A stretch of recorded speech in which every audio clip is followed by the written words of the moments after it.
Pag nakarinig ka ng mga tunog na ito, huwag kang tatakbo. Panoorin mo. Help! Kapag may narinig na humihingi ng tulong pero wala naman, nililinlang ka lang ng masamang elemento. Pag nakarinig ka naman ng kaluskos sa bubong o pader, baka ito'y aswang o ibang elemento. Pag may nahuhulog na mga gamit kahit walang nagalaw, may dumadalaw na namayapa.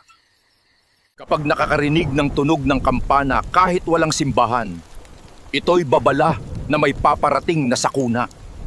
Huwag mong susundan pag may narinig na sumisipol dahil ito'y ibang elemento. Pag nakarinig naman ng boses sa isip, magdasal ka agad dahil tentasyon ito.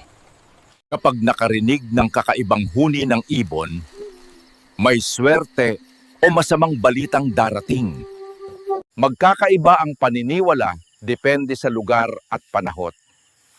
Respetuhin natin ang tradisyon. Ang pinakamahalaga sa lahat ay marunong tayong magdasal at magpasalamat.